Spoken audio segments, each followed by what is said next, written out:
সুপ্রিয় দর্শক, স্বাগত ওয়েসিস এই সময়। আমি ফখরুল আলম কাঞ্চন আপনাদের সঙ্গে আছি। জঙ্গিবাদ এবং মার্কিন পররাষ্ট্রমন্ত্রী জন ক্যারির ঢাকা সফর নিয়ে আলোচনার জন্য আজ আমরা দুজন অতিথিকে আমন্ত্রণ জানিয়েছি। আমাদের সঙ্গে আছেন ঢাকা মেট্রোপলিটন পুলিশের অতিরিক্ত কমিশনার ও কাউন্টার টেরোরিজম ইউনিটের প্রধান মনিরুল ইসলাম এবং দৈনিক ইত্তেফাকের কূটনীতি সম্পাদক মাইনুল আলম। আপনাদের দুজনকে স্বাগত জানাচ্ছি এনটিভিতে। আমি শুরুতেই জনাব মাইনুল আলমের কাছে যাব এবং জানতে চাইব যে একদিনের ঝটিকা সফরে বিশ্বের সবচেয়ে ক্ষমতাধর মার্কিন রাষ্ট্রের পররাষ্ট্রমন্ত্রী জন ক্যারি ঢাকা সফর করে গেলেন। এই সফরের মধ্যে কি ইঙ্গিত আমরা পেলাম মূলত এই সফর থেকে? এটি একটি দ্বিপাক্ষিক সফর।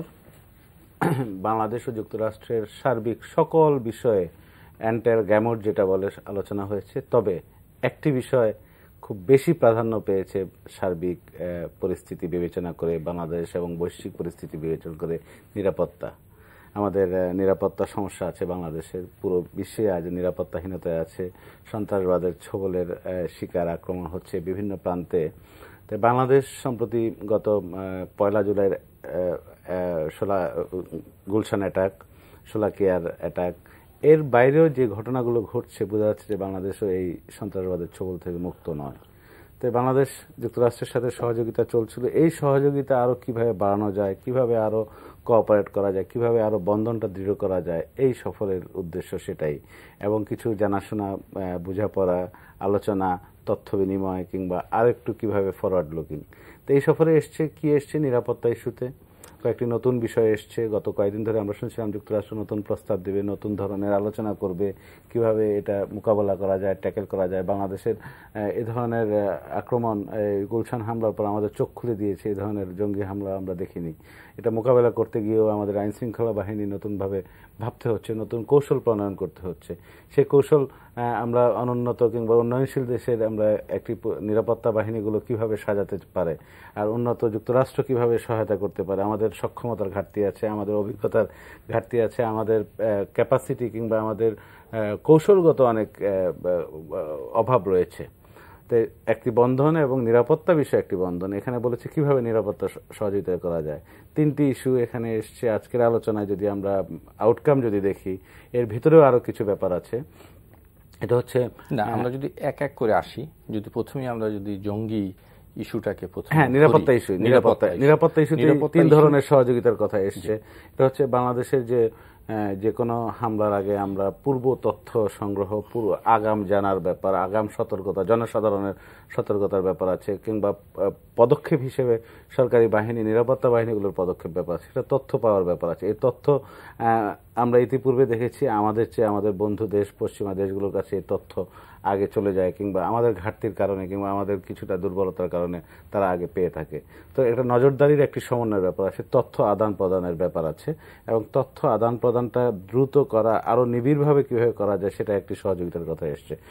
যোগাযোগের অনেক সময় ঘাটতি আছে। যোগাযোগের ঘাটতিগুলো হচ্ছে যে ঢাকায় বসে বাংলাদেশের 64টা জেলা, 490টা উপজেলায় কিংবা হাজার হাজার ইউনিয়নে যেভাবে একটি সুন্দর সমন্বয় ভিত্তিক একটি যে কাজ করা যায়, এবং এখানে যোগাযোগগুলো হচ্ছে যে বহির্বিশ্বের সাথে যোগাযোগ। কারণ আপনি সন্ত্রাস একটি দেশে হোম গ্রাউন্ড কিংবা অভ্যন্তরে হতে পারে, একটি সন্ত্রাসী গোষ্ঠী থাকতে পারে।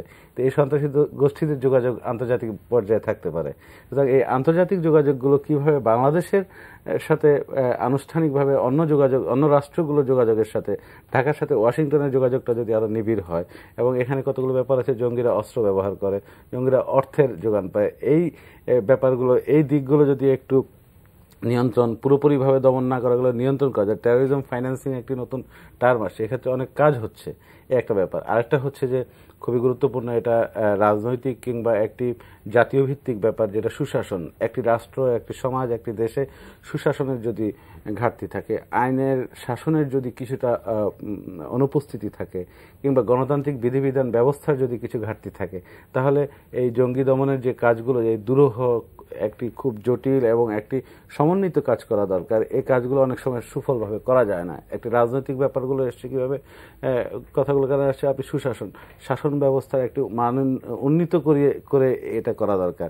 রাজনৈতিকভাবে কিভাবে এসছে, গণতান্ত্রিক মূল্যবোধ, আপনি একটি জঙ্গি দমন করবেন, একটি জঙ্গি অপারেশন করবেন, সেক্ষেত্রে সব মত পথ দল পেশা সকল শ্রেণীর সমন্বয়ে একটি ঐকমতের প্রয়োজন আছে। গণতান্ত্রিক মূল্যবোধগুলো সেগুলো আছে, গণতান্ত্রিক মূল্যবোধ এবং আইনের শাসন ব্যাপার আছে, আইনি প্রক্রিয়ার মধ্যে এগুলো কথা বলা হয়েছে। এবং এই সুশাসন মিন্স একটি শাসন পদ্ধতি, একটি রাষ্ট্রীয় স্বীকৃত সংবিধান এবং আইন প্রদত্ত যে পদ্ধতিগুলো আছে এই পদ্ধতিগুলো অনুসরণ করার কথা বলা হয়েছে।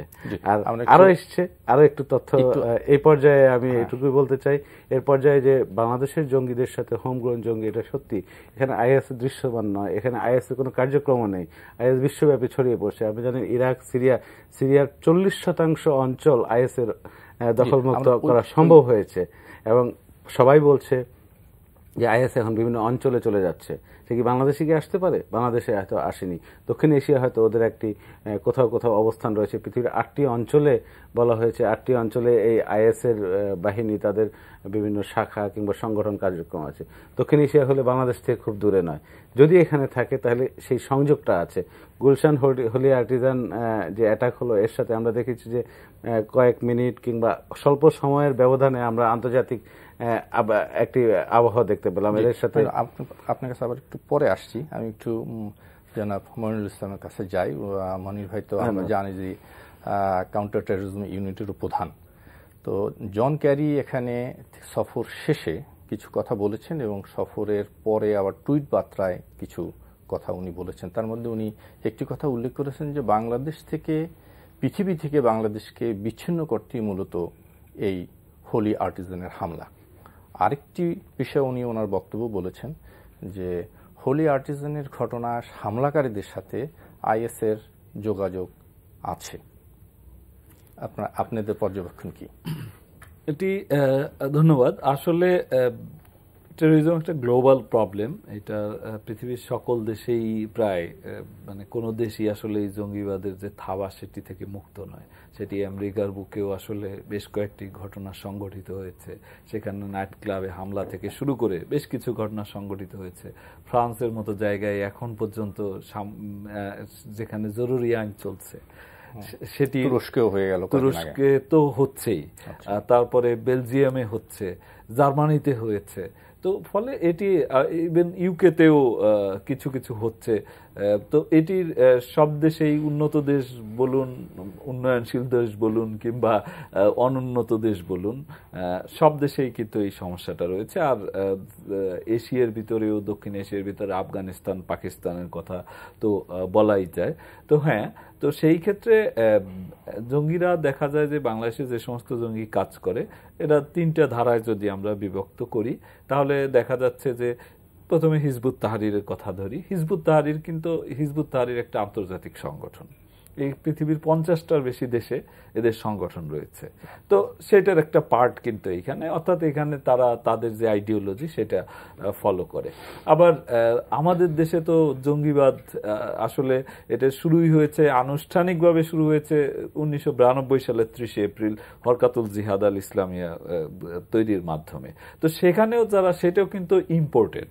আফগানিস্তানে যারা কথিত জিহাদে অংশগ্রহণ করেছে তারা দেশে ফিরে এসে এখানে শুরু করেছে।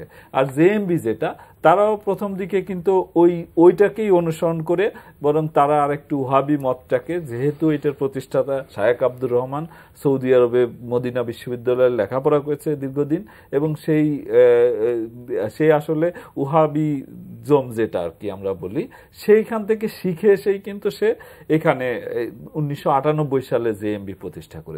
ফলে আজ যারা এই ঘটনাগুলো ঘটাচ্ছে, এই গত বছর অক্টোবর থেকে অনেকগুলো ঘটনা ঘটিয়েছে।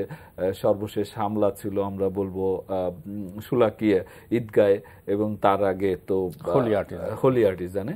তো এই হামলাগুলো কিন্তু করেছে জেএমবিরই একটা অংশ, যেটাকে আমরা নব্য জেএমবি বলেছি। তো এই জেএমবির সৃষ্টি কিন্তু 1998 1999 সালে, যখন আইএস কিংবা আল কায়দাও আসলে ওইভাবে সংগঠিত হয়নি, আল কায়দার নামও মানুষ জানেনি, তো তখন কিন্তু এরা তৈরি হয়েছে। ফলে এরা কোনো না কোনো গ্লোবাল যে সমস্ত টেরোরিস্ট আউটফিট রয়েছে, গ্লোবাল টেরোরিস্ট আউটফিট এখন তিনটা, একটা হলো আল কায়দা, আইএস, আর একটা হলো হিজবুত তাহরির। তো এই তিনটার যে লিটারেচার, এটা সারা বিশ্বের জঙ্গিরা এই লিটারেচার গুলো ফলো করে। তার মানে এই নয় যে তাদের সাথে ওদের সরাসরি সম্পর্ক রয়েছে। আর এটিও আমাদের এই যে বর্তমানে যে চলমান অবস্থা, বিশেষ করে ইরাক সিরিয়ায় সে কথিত ইসলামিক স্টেটের যে অবস্থাটা, সেখানে আমরা জানি যে সেইখানে আমাদের দেশ থেকে, বাংলাদেশ থেকে বাংলাদেশি বর্ণ, বাংলাদেশি ডায়াসপোরা যাদেরকে আমরা বলি, ইউকে সহ ইউরোপের বিভিন্ন দেশের থেকে কিছু কিছু চলে গিয়েছে, কেউ কেউ মারাও গিয়েছে, কানাডা থেকে গিয়েছে, অস্ট্রেলিয়া থেকে গিয়েছে, যে বারবার টিভিতেও দেখানো হচ্ছে এটিএম তাজউদ্দিন, সে ওখানে একজন বড় নেতা আইএস এর। জাপান থেকেও গেছে, জাপান থেকে গেছে, তো বিভিন্ন দেশ থেকে হয়ে গেছে। হ্যাঁ, তো এদের সাথে কারো কারো পার্সোনাল যোগাযোগ হয়তো বা থাকতে পারে, কিন্তু সেটাকে আমরা এই যে নিউ জেএমবি যেটা তৈরি হয়েছে, জেএমবি তৈরি হয়েছে, এরা এখনো শায়েখ আব্দুর রহমানকে তাদের নেতা মানে। তো এটি তৈরি হয়েছে আইএস এর জন্মের অনেক আগে। ফলে এইটা কোনোভাবেই আইএস এর পার্ট এটাকে বলা যাবে না, বলা যায় যোগাযোগ থাকতে পারে, যোগাযোগটা থাকতে পারে। আর এশিয়ার ভিতরে কোথাও কোথাও এই অঞ্চলেও তারা এসছে, যেমন ফিলিপিনে তারা সেই ইসলামিক স্টেটের কথিত ওয়ালায়াত যেটাকে বলা হয়, অর্থাৎ প্রভিন্স, সেটা ঘোষণা করেছে। আর আফগানিস্তানে তো তাদের একটা শক্তিশালী অবস্থান আছে, এবং ওই দিক থেকে যদি আমরা ধরি, মানে প্রক্সিমিটিও তো আসলে কাছাকাছি, কিন্তু আফগানিস্তানে ইরান দিয়ে আসারও খুব সহজে, তারা যেটাকে খোরাসান বলে, ওই দিক দিয়ে আসারও একটা সুযোগ রয়েছে। ফলে ওই দিকে একটা অবস্থা, কিন্তু আফগানিস্তান বা পাকিস্তানের সাথে আমাদের সরাসরি কিন্তু কোনো বর্ডার নেই।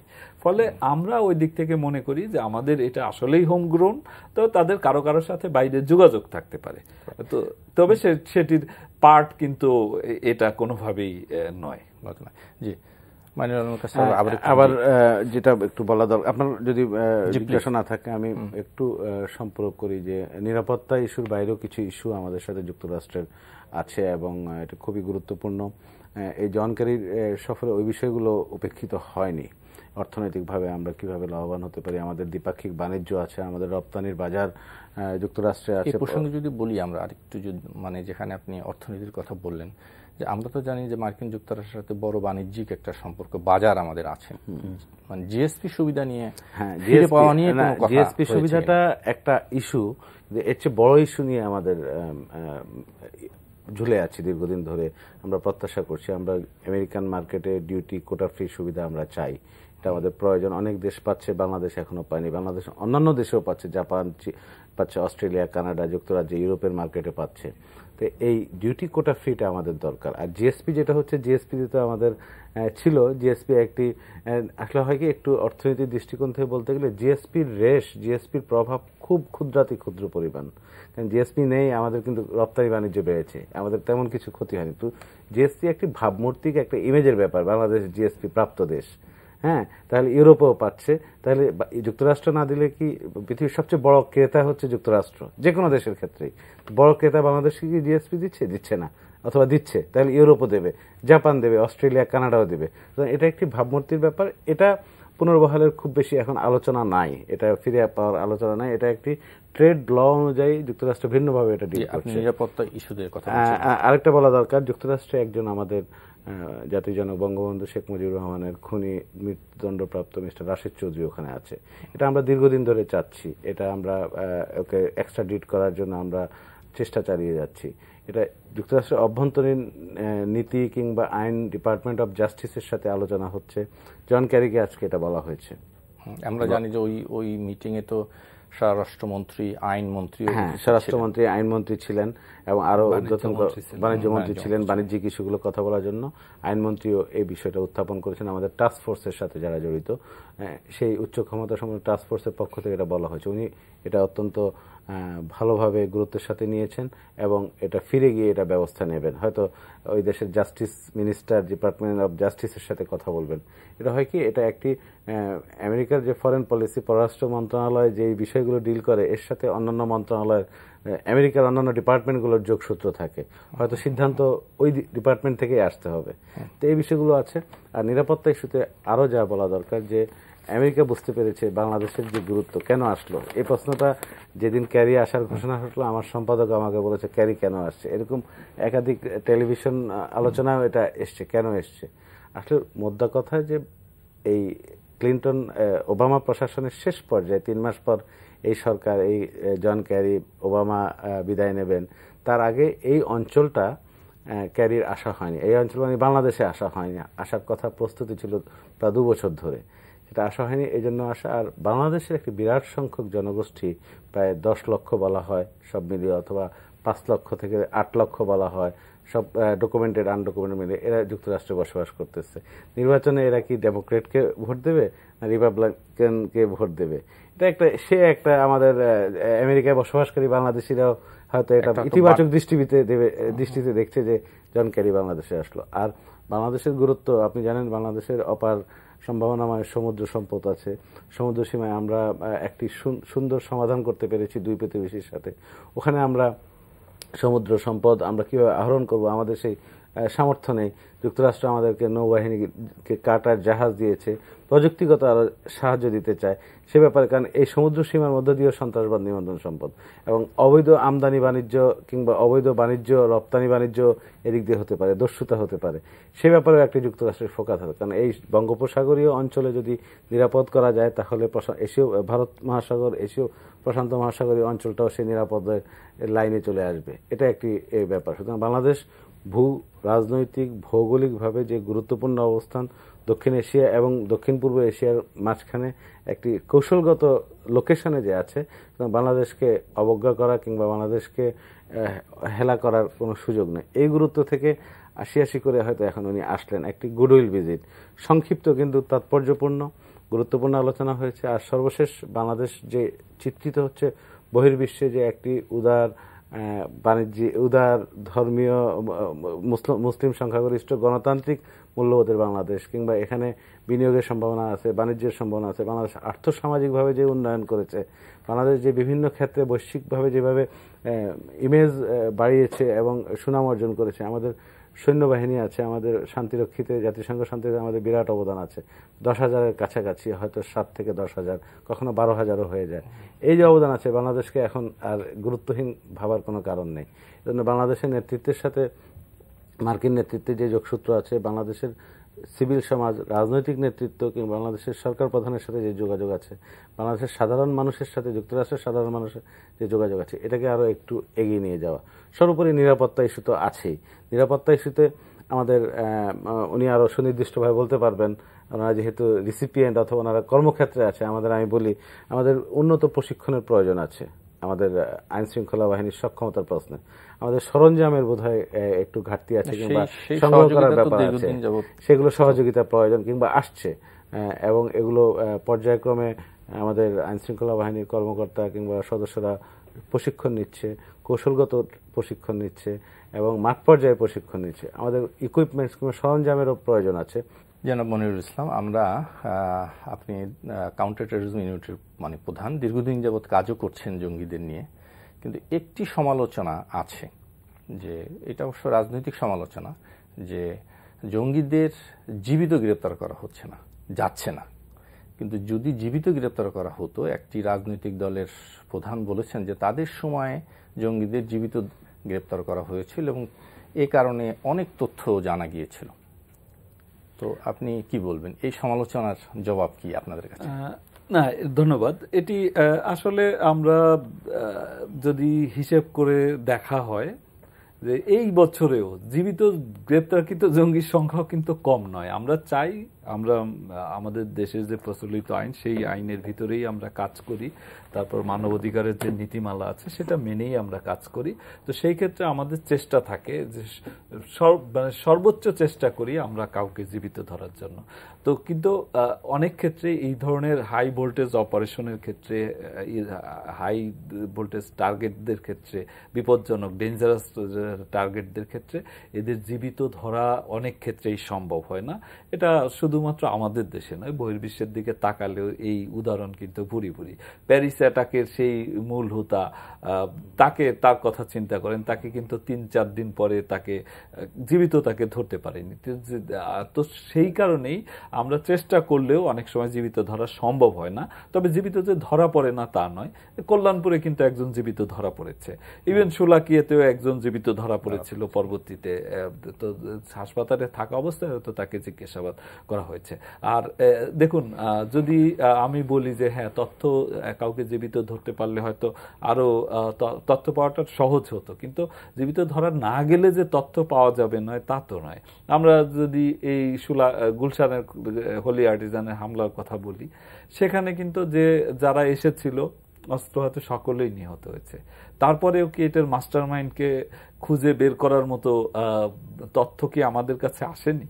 কিংবা এই যে এই ঘটনার পেছনে আরো 8 থেকে 10 জনকে আমরা চিহ্নিত করেছি, অর্থ কোথা থেকে এসেছে, কাদের মাধ্যমে এসেছে, অস্ত্র কোথা থেকে এসেছে, অরিজিন কোথায়, কে কে মাঝখানে সাপ্লাই লাইনে কোথায় কে ছিল না ছিল, ওখানে কারা আশেপাশে থেকে ইনস্ট্রাকশন দিয়েছে, কোন বাসায় তারা অবস্থান করেছিল, কোথায় ট্রেনিং নিয়েছে, কে প্রশিক্ষণ দিয়েছে, কোন তথ্যটি আসলে আমাদের ঘাটতি রয়েছে। এই সমস্ত তথ্য আমরা পেয়েছি। হয়তো জীবিত ধরা গেলে 2-5 দিনের ভিতরে অনেক সময় আসামিরা তাদেরকে ব্রেক করাতেও একটু বেগ পেতে হয়, কারণ এরা ট্রেন থাকে যে কিভাবে জিজ্ঞাসাবাদকে এড়িয়ে যেতে হয়। তারপর আমাদের কৌশলের কাছে তারা হার মানে। তো সেই ক্ষেত্রে জীবিত যদি কাউকে নাও ধরা যায়, তথ্য পাওয়া যাবে না সেটি কিন্তু নয়, তথ্য পাওয়া যাচ্ছে এবং সেই অনুসারেই কার্যক্রম কিন্তু চালানো হচ্ছে। জঙ্গিদের এই যে হঠাৎ করে কেউ একটা অবস্থান আবিষ্কৃত হলো, সেখানে গোলাগুলিতে মারা গেল কিংবা গ্রেপ্তার হলো, এটি কিন্তু তাৎক্ষণিক ঘটনা না যে হঠাৎ খবর পাওয়া গেল যে কেউ এসে খবর দিল ওখানে আছে, সেটা না। এটা কিন্তু একটা দীর্ঘ প্রক্রিয়ার ভিতরেই এই তথ্যগুলো বেরিয়ে আসে অ্যানালিসিস করে। আপনারা বলছেন যে এই তথ্যগুলো এক সময় না এক সময় এগুলো লিক হচ্ছেই, বা আপনাদের কৌশলের কাছে সন্ত্রাসীরা হার মেনে বা যে আপনাদের প্রক্রিয়ায় আপনারা এই তথ্যগুলো উদ্ধার করতে পারছেন? আমরা পারছি, এবং পারছি বলেই আসলে দেখা যাচ্ছে যে শোলাকিয়ার তাদের যে ব্যর্থ হামলা প্রচেষ্টা, ঈদগাহে হামলা করার কথা ছিল সেটি তারা ব্যর্থ হয়েছে। তারপরে কিন্তু যদি লক্ষ্য করে থাকেন যে আমরা মনে করছি যে তামিম চৌধুরী মারা যাওয়ার পরে তাদের যে নেটওয়ার্ক ছিল, তাদের যে সাংগঠনিক ক্ষমতা ছিল, সেটা অনেকাংশেই আসলে দুর্বল হয়ে গিয়েছে, নিশ্চিহ্ন হয়ে যায়নি। এখনো তাদের সামর্থ্য রয়েছে, কিন্তু সেই সামর্থ্যের যে আগের যে মাত্রা ছিল, পরিমাণ ছিল, সেটি অনেকাংশেই সেটি কমে গিয়েছে। তো আমরা চেষ্টা করি জীবিত ধরার জন্য, কিন্তু আসলে অনেক ক্ষেত্রে সেটি সম্ভব হয় না। কল্যাণপুরে একজন জীবিত ধরা পড়েছে, কিন্তু নারায়ণগঞ্জে আসলে জীবিত ধরা সম্ভব হয়নি, কারণ তাদের কাছে অটোমেটিক উইপন ছিল, তারপরে লাইভ গ্রেনেড 3টা আমরা অবিস্ফোরিত পেয়েছি, গুলিও ছিল তাদের। কিন্তু আমরা এই অটোমেটিক উইপনের 18 রাউন্ড গুলি সহ ম্যাগাজিন সহ কিন্তু আমরা আরেকটি জিনিস আমরা লক্ষ্য করলাম যে ওই সন্ত্রাসীদের আস্তানা থেকে আমরা কল্যাণপুরেও এটা দেখেছি, নারায়ণগঞ্জ এটা দেখেছি যে বিভিন্ন সরঞ্জাম তারা পুড়িয়ে দিচ্ছে অথবা ভেঙে টুকরো টুকরো করছে। এর কারণ কি? এটি হলো তারা সেই তথ্যগুলো যাতে আমরা পরবর্তীতে না জানতে পারি, এই কারণে এই কাজগুলো করে। কিন্তু ওরা বোধহয় জানে না যে এটা ভেঙে ফেললেও, টেকনোলজি ভেঙে ফেললেও এটা থেকে ফরেনসিক করে তথ্য উদ্ধার সম্ভব। সেটার কল্যাণপুরে সেটা দেখা গিয়েছে। আবার এখানে তারা চেষ্টা করেছে, ভেঙেছে, পুড়িয়েছে, কিন্তু তারপরেও আমাদের কাছে আমরা ওখান থেকে ঘটনাস্থল পরিদর্শন করে পরবর্তীতে যে আলামত এবং যে তথ্য পেয়েছি, আমরা মনে করছি তাতে তাদের আমাদের যেখানে আগে আমাদের তো একটা চিত্র ছিলই, লার্জার পিকচারটা ছিল, সেখানে যেটা যেটা গ্যাপ ছিল সেই গ্যাপগুলো পূরণ হবে এবং কোন কোন জায়গায় মানে আমরা আগের প্রাপ্ত তথ্যের সমর্থনে মানে আরো আগের প্রাপ্ত তথ্য সম্পর্কে আরো নিশ্চিত হওয়ার মতো তথ্য এখানে রয়েছে। তো সেগুলো পর্যালোচনা করা হচ্ছে, বিশ্লেষণ করা হচ্ছে। আমাদের কাউন্টার টেররিজমের যে সাইবার সিকিউরিটি অ্যান্ড ক্রাইম একটা ডিভিশন রয়েছে, তারাও এটা কাজ করছে। তো সবকিছু মিলিয়ে আমরা মনে করছি না যে তামিম চৌধুরী মারা গিয়েছে বলে আর কোনো তথ্য উদ্ধার হলো না, সেটি কিন্তু নয়। ফলে আমাদের কার্যক্রম চলছে। অন্যান্য জায়গাতে কোথাও কোথাও প্রচুর সংখ্যক জীবিত জঙ্গি ধরা পড়েছে, তারপরে তারা অনেকে জেলে আছে। এমনকি আপনার অবগতির জন্য আমি বলছি, আজকেও আমাদের গত বছরের একটা অন্যতম আলোচিত হত্যাকাণ্ড, যেটা জাগৃতি প্রকাশনীর প্রকাশক দীপন, ফয়সাল আরফিন দীপন হত্যা, সেই হত্যা মামলায় একজন আসামি কিন্তু দীর্ঘ জবানবন্দি দিয়েছে। তো এই প্রক্রিয়াটিও আমাদের চলমান রয়েছে। হোলি আর্টিজান ঘটনার পর আমরা 2 থেকে 3 জনের নাম আমরা দেখেছি বেশ আলোচনা এসছে। তার মধ্যে তামিম চৌধুরী ছিল, সেনাবাহিনী থেকে চাকরিচ্যুত মেজর জিয়ার নাম এসছে, এবং মারজান নামে আরো একজন ইয়ার কথা বলা হয়েছে, চিটাগাং ইউনিভার্সিটির সাবেক ছাত্র। তো আমরা তো দেখলাম যে তামিমের উপাখ্যান, তামিমের চাপটা শেষ হয়েছে, স্বরাষ্ট্রমন্ত্রীও তাই বলেছেন। এখন মেজর চাকরিচ্যুত মেজর জিয়া এবং মারজান, তাদেরকে কি জীবিত ধরার কোনো চেষ্টা বা সম্ভাবনা তৈরি মানে হয়েছে কিনা, বা কোনো তথ্য উপাত্ত আপনাদের আছে কিনা যার দ্বারা চেষ্টা করতে পারে, হতে পারে এরকম কিছু? তদন্তকারী সংস্থা হিসাবে আমি বলতে পারি যে মেজর জিয়া, সে আর একটা গ্রুপ আছে আনসার ইসলাম বা আনসারুল্লাহ বাংলা টিম হিসেবে বেশি পরিচিত, সেই গ্রুপের নেতা হিসেবে মেজর জিয়ার নাম এসেছে। এবং আজকে যে 164টি স্বীকারোক্তিমূলক জবানবন্দি দীপন হত্যায় দিয়েছে আসামি, সেখানেও কিন্তু তার প্রসঙ্গটা এসেছে। গুলশান ট্রাজেডির তদন্তে এখন পর্যন্ত মেজর জিয়ার নামটি আসেনি, কিন্তু সে ওই গ্রুপটা সেই লিড করছে বলে আমাদের কাছে তথ্য রয়েছে, এবং আমাদের কাছে সাক্ষ্য প্রমাণেও আসলে এসেছে কয়েকটি হত্যা। মানে কোন গ্রুপটার কথা বলছেন? সেটা আনসারুল্লাহ বাংলা। আর এই গুলশানের ঘটনাটি ঘটায় 90 জেএমবির এই অংশটি। তো এইখানে মারজান একটা গুরুত্বপূর্ণ ক্যারেক্টার অবশ্যই। তো মারজানকে আমরা চাইবো, আমরা চেষ্টা করছি যে 2 জনকেই গ্রেপ্তার করার, এবং আমাদের তামিমকেও আমাদের প্রচন্ড মানে ইয়েই ছিল, মানে প্রতিজ্ঞা ছিল যে তাকে আমরা জীবিত গ্রেপ্তার করতে পারলে অনেক তথ্য আমরা সহজে পেয়ে যাব, যেটা এখন হয়তো পেতে হয়তো কিছুটা সময় লাগবে। তো সেটি আমরা পারিনি, কিন্তু আমরা আশাবাদী যে বাকি যারা আছে, শুধু মেজর জিয়া কিংবা মারজান নয়, অন্যান্য যে সমস্ত অর্গানাইজার আছে, আমি বলেছি যে 8-10 জনের পরিস্থিতি মোটামুটি আমরা পেয়েছি। তাদের ভিতরে কারো কারো পূর্ণাঙ্গ নাম ঠিকানা পেয়েছি, কারো কারো শুধুমাত্র অর্গানাইজেশনাল নেম পেয়েছি। আমরা সকলকেই আমরা জীবিত ধরার চেষ্টা করব। আচ্ছা, যেন মাইনুল আলম, আপনার কাছে যদি আমরা যাই, যে 2টো সফল অভিযান কিন্তু আমরা দেখলাম, একটা হলো কল্যাণপুরে, আর একটি নারায়ণগঞ্জে, হোলি আর্টিজানের পরে। তো আমরা কি বলতে পারি যে বর্তমানে যে পরিস্থিতি তৈরি হয়েছে, জঙ্গি বিরোধী যে অ্যাক্টিভিটিসগুলো আমরা দেখতে পাচ্ছি আইন শৃঙ্খলা রক্ষাকারী বাহিনীরা, সামাজিকভাবে একটি আস্থার জায়গা, একটা স্বস্তির জায়গা তৈরি হয়েছে? আমি এই প্রসঙ্গে বলার সুযোগ চাচ্ছিলাম, ধন্যবাদ বলতে দেওয়ার জন্য। গুলশান অ্যাটাক, জুলাই 1-এর পরিস্থিতি, 1-এর বাংলাদেশ, আর আজ 29শে আগস্ট, প্রায় 2 মাসের মাথায় বাংলাদেশ কিন্তু এক না। আমরা অনেক আত্মবিশ্বাসী জাতি হয়েছি, আমাদের সামাজিক একটি জাগরণ হয়েছে, আমরা সচেতন হয়েছি আমাদের সন্তানরা কোথায় পড়ছে, কি পড়ছে, কার সাথে উঠা বসা করছে, 1 সপ্তাহের জন্য কিংবা 15 দিনের জন্য বাড়িতে নেই, সে কোন বন্ধুদের সাথে বেড়াতে গেছে কিংবা কোথায় গেছে, কোন শিক্ষালয়ে যাচ্ছে, আমরা জানতে চেষ্টা করছি। ইভেন আমরা বাধ্য করছি আমাদের শিক্ষা প্রতিষ্ঠানগুলো, বেসরকারি শিক্ষা প্রতিষ্ঠান, বিশ্ববিদ্যালয়গুলোকে, তোমরা কি পড়াচ্ছ, তোমাদের কি ধরনের বুক, কি ধরনের বই, কি ধরনের লাইব্রেরি, কি ধরনের সাজানো হয়েছে, সেগুলো আমরা চেষ্টা করছি।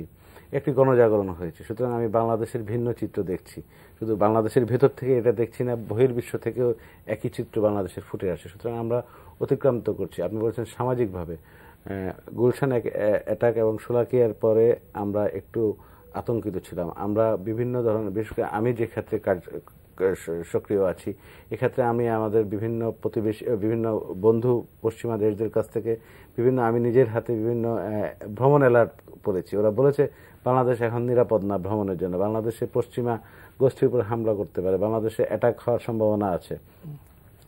যে পরিবেশ পরিস্থিতি 2 মাস ধরে চলছিল, এরপর কল্যাণপুরে যে হাইড আউটটা আমরা পেলাম এবং সর্বশেষ 2 দিন আগে নারায়ণগঞ্জে এটা পেলাম, এখন একটু মনে হয় যেন স্বস্তি। ওরা ঘুরে বেড়াচ্ছিল হয়তো, আমি বসুন্ধরা মার্কেটে পরিবার নিয়ে গিয়েছি, মনে হয় যেন এখানে একটা কিছু হতো। এই যে আতঙ্কিত বিরাজ, আমি সন্তানকে স্কুলে নিয়ে যেতে যাওয়ার সময় একটি দেখেছি অভিভাবকদের মধ্যে ম্লান মলিন একটা আতঙ্কিত মুখ।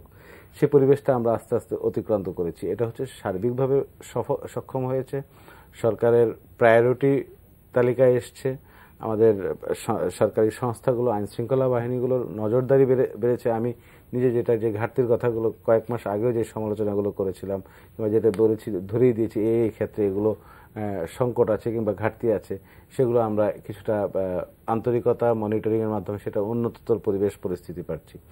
সরকারের তরফ থেকে এক ধরনের থ্রাস্ট এবং জিরো টলারেন্স, যেটা সরকারের নীতি, এই নীতি শুধু উচ্চ পর্যায়ের নীতির মধ্যে থাকেনি, এটা বোধহয় আমরা তার নিম্ন পর্যায়ে এটার প্রতিফলন দেখতে পাচ্ছি, অ্যাড্রেস হচ্ছে। আর এ ধরনের আস্তানা, এ ধরনের হাইড আউট তো ভয়াবহ অবস্থা।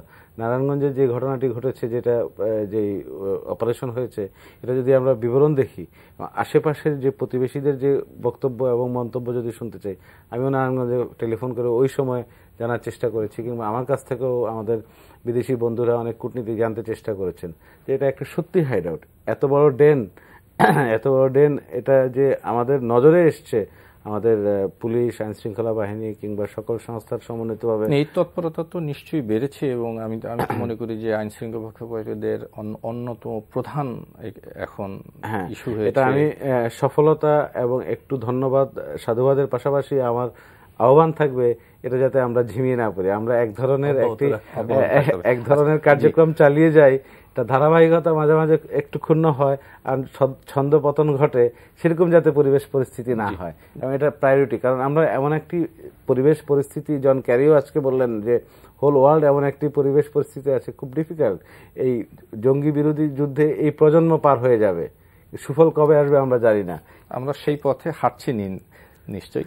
আচ্ছা, মনির ভাইয়ের কাছে আমি আরেকটু জানবো, সেটা হচ্ছে মনির ভাই, আমরা তো দেখছি যে জঙ্গি দমন বা অভিযানগুলোতে সফলতা আছে, কিন্তু আমরা পত্রপত্রিকায় দেখছি যে অনেক তরুণ নিখোঁজ রয়েছে। তাদেরকে ফিরিয়ে আনার কোনো উদ্যোগ বা তাদের সম্পর্কে কোনো তথ্য জেনে ফিরিয়ে আনার চেষ্টা অথবা সঠিক কোনো পরিকল্পনা এ ধরনের কোনো কিছু আছে কিনা? এটি রয়েছে, এটি চলমান রয়েছে, কারণ এটা আসলে সফলভাবে যদি আমি মোকাবেলা করতে চাই, পূর্ণাঙ্গভাবে মোকাবেলা করতে চাই, তাহলে আমাদের কিন্তু এই জিনিসটি থাকতে হবে। যেমন অনেকে আছে যারা ভুল বুঝেছিল, এখন যেমন এই সমস্ত তরুণদের ভুল বোঝানো হয়েছিল, তাদেরকে বোঝানো হয়েছিল যে তারা যে কাজগুলো করছে, এই যে হত্যাকাণ্ডগুলো করছে, এতে দেশের 90% মানুষের সমর্থন রয়েছে। এখন তারা বুঝতে পেরেছে যে 90% তো পরের কথা, যারা মারা গিয়েছে তাদের মা বাবা আত্মীয় স্বজন কেউ তাদের ওন করছে না। ফলে এই জায়গাটা তারা বুঝতে পেরেছে। লক্ষাধিক আলেম যারা ফতোয়া দিয়েছে যে ইসলামের সাথে জঙ্গিবাদের কোনো সম্পর্ক নেই, এটিও কিন্তু কাজ করছে। ফলে এই অনেক তরুণ আছে যারা এখন ফেরত আসতে চাইছে। তো আমরা তাদেরকে, আমাদের ইন্সপেক্টর জেনারেল মহোদয় আহ্বান করেছে যে কেউ যদি ফেরত আসতে চায়, অর্থাৎ যে এখনো বড় ধরনের কোনো ক্রিমিনাল অফেন্সে জড়ায়নি, সে ফেরত আসতে চাইলে তাকে আইনগত সহায়তা সহ সব ধরনের সহায়তা, সংশোধনের সুযোগ অবশ্যই আমরা দেব। আমরা নিজেরাও চেষ্টা করছি যে মিসিং যারা হয়েছে, যেমন মাইনুল ভাই যথার্থই বলেছেন যে 1 জুলাইয়ের পরের চিত্র কিন্তু ভিন্ন। এখন যাদের ছেলেরা 6 মাস আগে 7 মাস আগে নিখোঁজ হয়েছিল, তারাও এখন ডায়েরি করছেন, পুলিশকে জানাচ্ছেন। তো এটি কিন্তু একটা জাগরণ হয়েছে। আশেপাশের মানুষ নিজেরা না বললে আশেপাশের মানুষ গিয়ে খবর দিচ্ছে যে ওই পরিবারে একটি ছেলে নিখোঁজ, আপনারা খোঁজ নেন। কাউকে সন্দেহজনক দেখলে খবর দিচ্ছে, মানুষ খবর দিচ্ছেন। মানুষ খবর দেওয়ার কারণে এই কাজটি আগের চাইতে সহজ হয়ে গেছে। আর এই যে সোসাইটির যে জাগরণ হয়েছে, সামাজিক জাগরণ হয়েছে, এটি তাদের জন্য সবচাইতে তাদের আদর্শের যে জায়গাটা ছিল, নৈতিক জায়গাটাকে নাড়িয়ে দিয়েছে। তো এইটাকে অব্যাহত রাখতে পারলে আমার মনে হয়, এবং পাশাপাশি এই যে ন্যারেটিভস দিয়ে, অর্থাৎ যে বিকৃত ব্যাখ্যা দিয়ে তারা এই সমস্ত তরুণদের আকৃষ্ট করছে, সেই জায়গাটাকে যদি আমরা হিট করতে পারি, অর্থাৎ একটা টেরোরিজমের ভাষায় যেটাকে কাউন্টার কাউন্টার ন্যারেটিভস বলে, সেটি যদি দিতে পারি, অর্থাৎ এটার প্রকৃত ব্যাখ্যাটা কি সেটা আমাদের আলেম উলেমা সমাজ আছেন, ওনারা দিলে আমার মনে হয় কম্প্রিহেন্সিভ অ্যাপ্রোচ নিলে জঙ্গিবাদকে ভবিষ্যতে একেবারে নিশ্চিহ্ন করে ফেলা সম্ভব। জি, আমার শেষ মিনিট আছি, মানে ভাই আপনি যদি বলেন। এই হ্যাঁ, এটা হলো কি খুবই যথার্থ বলেছে যে সামাজিক যে অবস্থান, সরকারি যে উদ্যোগ, সব মিলে একটা সমন্বিত উদ্যোগ। আর আমি মনে করি 15 থেকে 25-30 বছর বয়সী যুবকরাই তো যাচ্ছে, কিশোর কিংবা যুবকরাই তো যাচ্ছে, ওরা প্রলুব্ধ হচ্ছে, ওরা এক ধরনের ফোবিয়া, মোহের কাছে পরাস্ত হয়ে যাচ্ছে। তো কেন যাচ্ছে? হতাশা থেকে অথবা বিপদগামী হওয়ার একটি পথে ওরা ঢুকছে। আমরা সত্যি কথা যে শিক্ষা প্রতিষ্ঠান, বিশ্ববিদ্যালয় যে ধারণা, স্কুল কলেজ বিশ্ববিদ্যালয় যে ধারণা, আমরা যেভাবে পড়ে এসেছি, বেড়ে উঠেছি, ক্যাম্পাসে আমরা যে ধরনের কার্যক্রম, শিক্ষা বহির্ভূত কার্যক্রম চালিয়েছি, এখনকার শিক্ষা প্রতিষ্ঠান সেটা নেই। বাস্তবতা হচ্ছে নানা কারণে বেসরকারি শিক্ষা প্রতিষ্ঠানগুলো তো ঢুকছে, এগুলো খেলাধুলার পরিবেশ নাই, বিতর্ক নেই, সাংস্কৃতিক নাই, সংসদ কার্যক্রম নেই।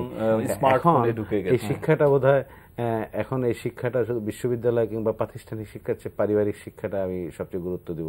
আমি আমার সন্তানদেরকে দেখব, আমি আমার সন্তানদেরকে পারিবারিকভাবে সময় দেব, বিনোদন করব। পারিবারিক এবং একটি যৌথ পরিবারের যে আবহ, মূল্যবোধ এবং বেড়ে ওঠা, যেমন একটি সন্তান সে তার দাদিকে, নানিকে ওইভাবে মামার বাড়ি বেড়াতে যাবে, দাদার বাড়ি বেড়াতে যাবে, এই যে একটা, এখন সে কি করে, স্কুল থেকে এসে কিংবা পড়ালেখার বাইরের সময়টা সে ডিজিটাল জগতে ঢুকে পড়ছে, ভার্চুয়াল জগতে ঢুকে পড়ছে।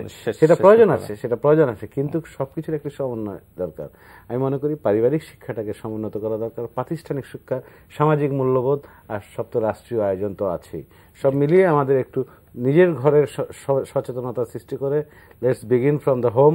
সন্তানদের সময় দিন, এই স্লোগান কিন্তু নতুন করে আসছে। আপনাদের দুজনকে ধন্যবাদ আরো একবার জানাচ্ছি। জি দর্শক, এই ছিল আমাদের আজকের আয়োজন। আগামী অনুষ্ঠানে আবার দেখা হবে। আল্লাহ হাফেজ।